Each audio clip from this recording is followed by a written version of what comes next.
Thank you, Maruf. I was to have been in Delhi for Secretary Perry's visit, the meeting we were having. But since I had given a commitment to come here earlier, I thought I shouldn't miss out, and I'm glad I didn't. Anatole has given a very detailed exposition of a very long experience in Afghanistan. Broadly speaking, let me just say this, that traditionally India has had no problems with Afghanistan. We've had an excellent relationship during the days of King Zahir Shah. And contrary to popular perceptions, the Afghans are very, very smart. They remained terribly neutral on anything concerned India and Pakistan, which I think suited us fine.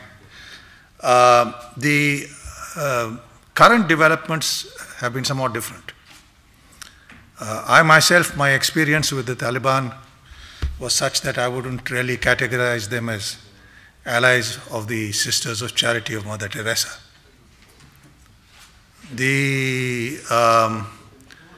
I had occasion to deal with, when I was High Commissioner, with the hijacking of an Indian Airlines aircraft.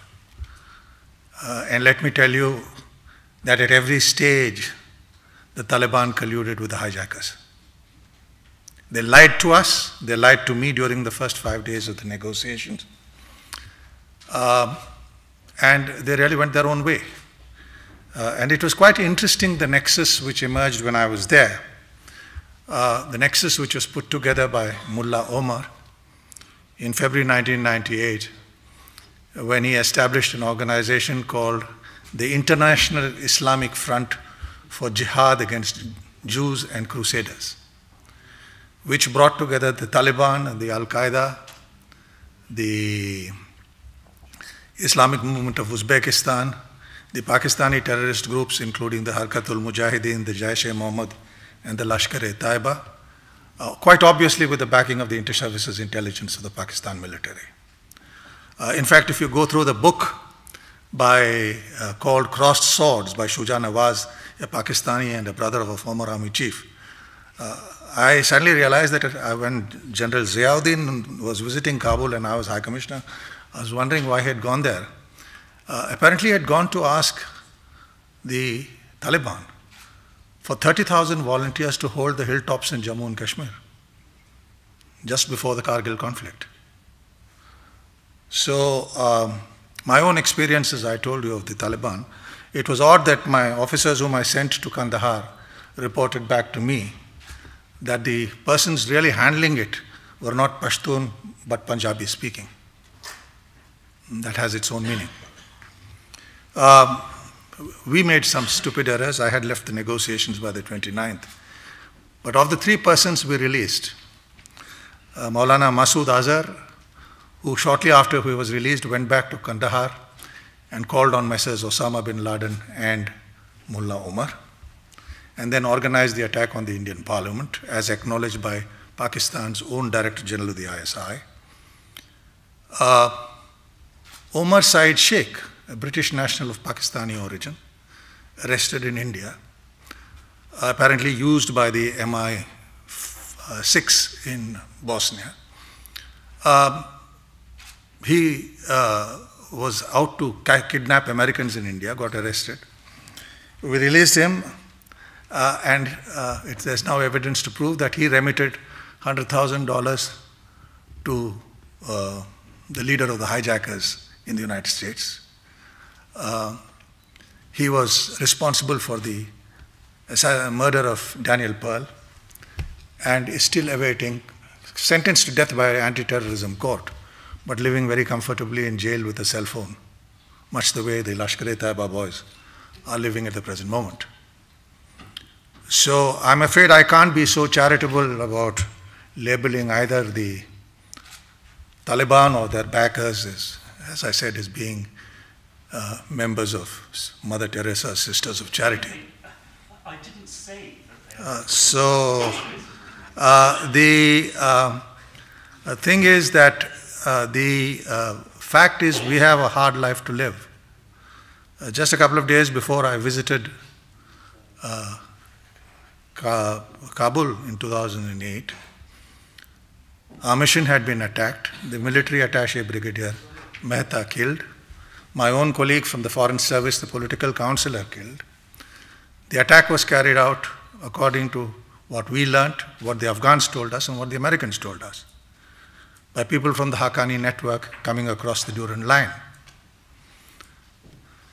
For the last 11 years, our policy has been to support the Allied effort, the American effort in the United States, and to complement it. Let me tell you that much of Kabul was not taken by the American forces. It was taken by the Northern Alliance. And the Northern Alliance was backed by Russia, Iran, and India. So that was the extent of the collaboration which we had with the Americans. It continues. We have stayed out of the politics of Afghanistan. That's really for the Afghans to decide. The only thing we did join in was in the Bonn process, when Iran was asking for much too much of Northern Alliance and the representation of the Shias living on the border with Iran. We told them to cool off because it had to be an inclusive democratic government. And let me tell you this, the Iranians played ball with us in Bonn. So you did get an inclusive government in Bonn, largely because the United States had friends outside the NATO alliance. For good reason, we are not going to get militarily involved in Afghanistan. In my view, fighting counterinsurgency on foreign soil is a mug's game. And the other reason is that if you were to send the Indian army, the only Indians who have ruled up to Kabul with a fair degree of firmness historically are the Sikhs, and we have a Sikh Lieutenant General here.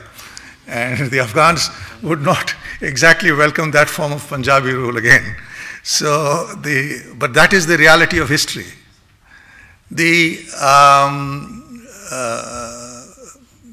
And I agree with Anatol that no foreigner can for any length of time hold on to Afghanistan. The British failed, the Russians failed. So what have we done? We thought we've come to a basic conclusion. We want to integrate Afghanistan with the rest of South Asia to provide access to South Asia to Central Asia and to be a developmental partner of South Asia. What we are looking of within South Asia is a free trade area ranging from Kabul to Dhaka and Colombo and extending westwards to the Maldives to link up with India's larger Look East policy of a free trade area extending through ASEAN up to Japan, an integrated market from Manila to Kabul. That is a vision which is the only way forward, not at looking at Kabul or Afghanistan isolated in a South Asian, India-Pakistan context. We have, in the last 2 decades, last decade and a half, contributed very significantly to Afghanistan's economic development. We have built a road of 218 kilometers, the Zaranj-Dilaram road. The aim is to give Afghanistan strategic autonomy by having access to the sea through the Iranian port of Chabahar. We are working with the Iranians and have got a tripartite Iranian-Afghanistan-Indian agreement for the development of communications and a line of communications from the port of Chabahar, so that Karachi, which is already crowded and has its own problems, is not overloaded or goods delayed. We have engaged in any number of projects. We've built the highest electricity communications lines, bringing electricity from Central Asia, from Uzbekistan to Kabul. We are involved in the Salma Dam project in Herat. We are building the Afghan parliament. We have financed some 107 industrial projects in Afghanistan. there are, at the present moment, at least 2,000 Afghans, students, professionals, engineers, undergoing professional training in India, communications networks we've been involved in, and vocational training, and even energy, solar energy in large parts of Afghanistan. We have hospitals there, we have education centers there, and we are providing the wheat necessary for the education of 2 million Afghan school children. It's 1 million tons of wheat every year. That is the extent of our involvement. And we have come to a conclusion, and this we are working it very closely with the Iranians, with the Russians, and with the Americans, that we'll put in an investment of about $10.8 billion in the development of Afghanistan's natural resources, predominantly iron ore and coal, and construct a 6 million ton steel plant with an 800 megawatt power plant in northwestern Afghanistan. Afghanistan cannot forever remain an economic basket case. We do not want a South Asian neighbor to be a burden on the rest of the international community. South Asia will have to learn to live on its own and not depend on the outside world. And Iran has the resources. The Chinese, for example, on their copper mine are still held up because of the security situation. But as I said, the sort of projects which we are envisaging, which we are prepared to invest in, and this is an investment of $10.8 billion, will be contingent on peace.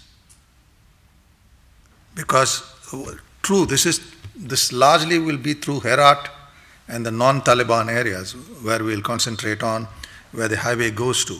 But nevertheless, to have projects of this nature, you need peace. So we have a vested interest in peace in Afghanistan. The thing is, where do we go from here? We've had discussions with Secretary Kerry, and we are quite clear in our mind that, one, we are willing to help in the Afghan election process to see that the next elections are transparent. I think the Election Commission of India has ensured that we don't have mess-ups like in Florida a couple of years ago. The thing is that we will go ahead with these, but we'll go ahead with it internationally. We don't believe in going ahead alone. We've had some discussions with the Chinese, but the Chinese are pretty inscrutable. We know for a fact that over the last 10 years they've been in touch with the Quetta Shura. Links with the Taliban for the Chinese have been facilitated by the ISI. Taliban leaders we know over the last year have visited China. To the extent that that contributes to a Chinese assistance in working out a pluralistic, democratic order in accordance with the Afghan constitution, it suits us fine. But we have an open mind on this, because I do remember when I was there, the only ambassador who called on Mullah Omar was the Chinese ambassador. So the Chinese are playing it, to my mind, both sides of the fence, which in their position I would not begrudge them. But I think we should be realistic about this and not overly, getting carried away by perpetuated Chinese goodness of heart. We are in touch with Afghanistan's Central Asian neighbors. We do have a hospital now on the Tajikistan-Afghanistan border working again. Sadly, that was the hospital where Ahmad Shah Massoud was brought there when he had already died. But we are not going to get involved in the internal politics of Afghanistan. We want Afghanistan to remain united. And I must say this, I don't accept this 60% figure of the Pashtun support for the Taliban. That's not our reading. We have people on the ground. Right now, they just want to be left to live in peace. I do believe that we're going to be in for a difficult situation. I think the opening of the Doha office has just given one an idea of the pitfalls involved in the way ahead. But we believe that any negotiating process with the Taliban has to be within the Afghans themselves. You cannot have outsiders dictating the term for an intra-Afghan dialogue. What do we then see the terrorist threats as emerging from Afghanistan?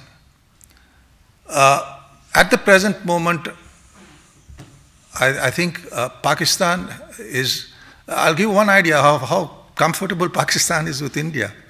They've shifted, I think, 3 or 4 divisions from their border with India to deal with their Pashtun problem in the 32 brigades, which is a pretty large number, which is almost 1/3 their army from the Indian border has been shifted to the Afghan border. They don't face any threat from India. They wouldn't do that if they were facing an immediate threat tomorrow morning. But I also want to caution that Indian patience is not unlimited.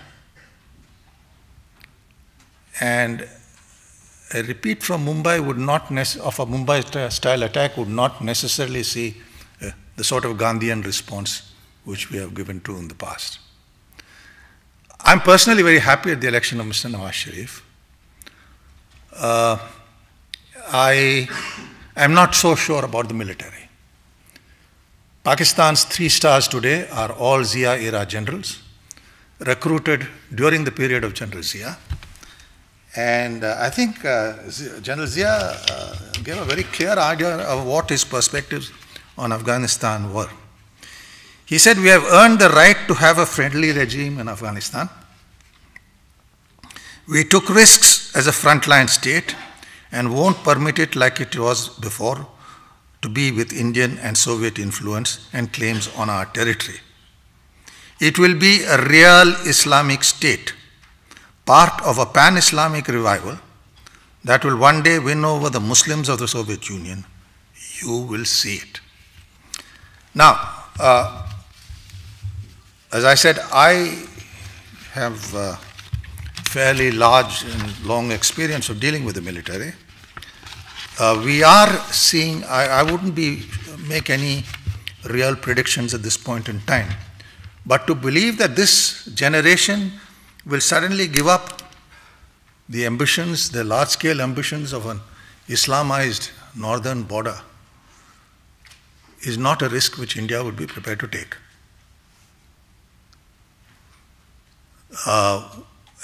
I think, I've dealt with Mr. Nawaz Sharif, and really we wish him success. We wish the democratic experiment in Pakistan to succeed. If the army is not seizing power today, or it did not do so during the Zardari dispensation, it was not because of any great love for democracy. It was because they realized that to have responsibility to go with power in a situation which was boiling in Karachi and heating up in the northwest was not something the army wanted to have on its hands. So the Zardari period was very much a period of the army wielding power and controlling foreign policy, and we know it firsthand from behind the scenes. Nawaz is not Zardari. He is from the heartland of Punjab, the heartland of the military, and we would certainly like to see how things play out. Right at the present moment, we had some talks with that government. A special envoy was there. He's a batchmate of mine in the Foreign Service, one of my predecessors in Islamabad. The offers are open. It's for Nawaz to choose. I mean, if Pakistan is facing a crisis of Lahore having 6 hours of electricity a day, fine. We'll extend our transmission lines to Pakistan. If they're facing problems of Iranian oil and Saudi oil supplies, fine, we've got refineries in Bathinda, we'll work with them. We have a vested interest in the stability of Pakistan. We have a vested interest more than anybody else in working with them to a larger economic framework. In fairness to Musharraf, we came pretty close to a Kashmir settlement in his time. The framework was there. So it's not as though that things are not happening, things are happening. But personally, our relations of anybody with Pakistan are accident prone because of the volatility of the domestic politics in that country. I personally have a large number of friends there, wonderful people. We've had, at the level of person-to-person contacts, excellent relationship with them. I do wish we are more liberal in our visa policies and encourage more of them to come to India. But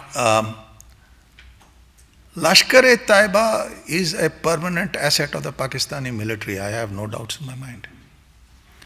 And as far as Afghanistan is concerned, the symbiotic relationship which exists between the Taliban on the one hand, the Al-Qaeda, the Islamic movement of Uzbekistan, various Arab groups, the contacts they've maintained across the Islamic world, these can't be wished away. I don't think the Taliban are going to give up the Al-Qaeda in a hurry. Even when they threatened with an invasion, they didn't do so. So I think we are in for a hard grind in Afghanistan. And I would sincerely hope the sort of relationship that we had with the West, the sort of contacts we've been having with the United States and with our neighbors and the Russians would continue. Because that is going to be the aim of Indian policy. Right now, as far as this conference is concerned, I think every Indian state now, after Mumbai, is sensitized to the need for building their own security potential. Because law and order in our constitution is a state subject. And states are very zealous in guarding their constitutional rights. So we'll keep it going there. I'm glad we have had this discussion here in Delhi, in London. We will certainly like to follow up on this. But the solution to Afghanistan, I don't believe the Soviet withdrawal is going to be replicated. I don't think, let's not, if you are the United States, where was 9/11 planned? It was planned in Taliban-ruled Afghanistan. Salim Shehzad of the Times Square fame, who wanted to blow up the Times Square and failed, son of a Pakistani air marshal, was trained in these badlands. Many of the guys who staged your terrorist attacks here have received their training in the Afghan-Pakistan border. So I think these are realities we can't wish away with glib talk. As far as I'm concerned as an Indian, as I said, I have a vested interest in a good relationship with Pakistan. We've got started well with Mr. Nawaz Sharif. And I hope the dynamics of internal politics there is he's allowed to have his say. That is what I think everyone should encourage us to do. And as far as Afghanistan is concerned, their future is to be decided by Afghans. It can't be decided in Whitehall or the State Department or the External Affairs Ministry in Delhi or in Rawalpindi. Necessarily, what we should all do is encourage an Afghan process, and I also believe encourage a movement towards a free presidential election in Afghanistan next year. Thank you.